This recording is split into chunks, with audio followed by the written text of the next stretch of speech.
Hello friends, I'm Edawako. Today we have breaking news.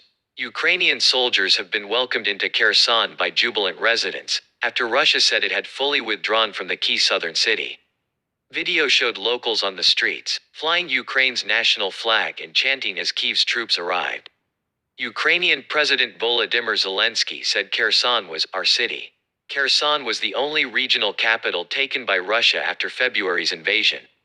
The retreat has been seen as one of its biggest setbacks of the war. Moscow said 30,000 personnel had been taken out of the area, as well as around 5,000 pieces of military hardware, weaponry and other assets. An evening update from the Ukrainian side said troops had pushed as far forwards as the western bank of the Dnipro River.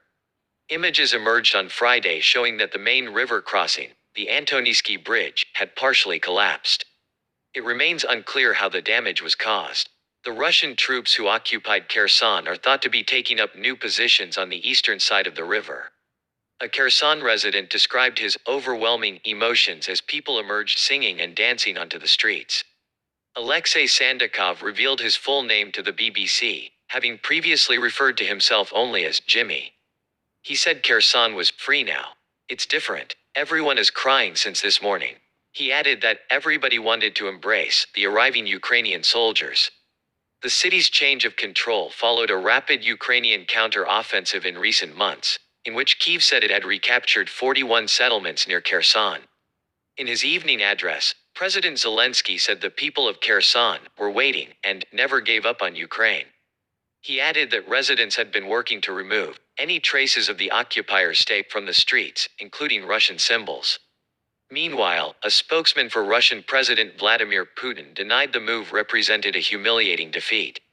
For weeks, the Kremlin has regarded Kherson and its locality as its own territory, after running so-called referendums in 4 occupied provinces of East and South Ukraine. These votes were widely discredited by the international community, and Ukraine kept up its efforts to take back the affected land. Russia's withdrawal from Kherson was announced on Wednesday by the country's commander in Ukraine, who said it was no longer possible to supply the city. Although there was little evidence of any Russian retreat on Thursday, Ukraine claimed advances of up to 7 kilometers on 2 axes as its troops pushed forwards. Events continued to move quickly on Friday.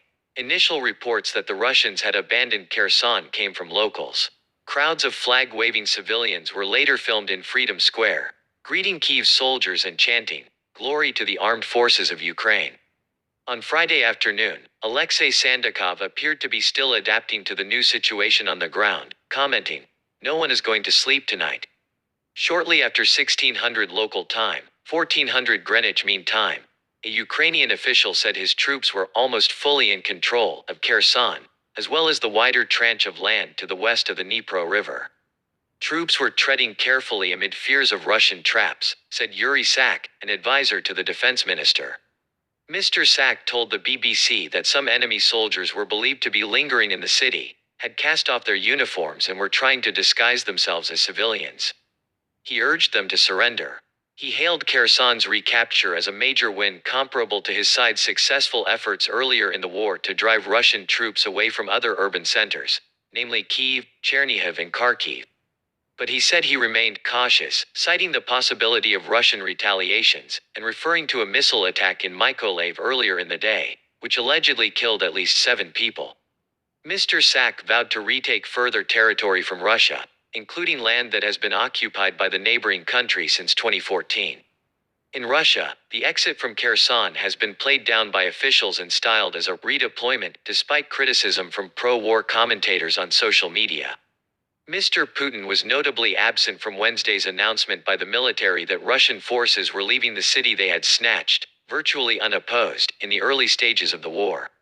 Yes, friends, this is our news today. What are your thoughts?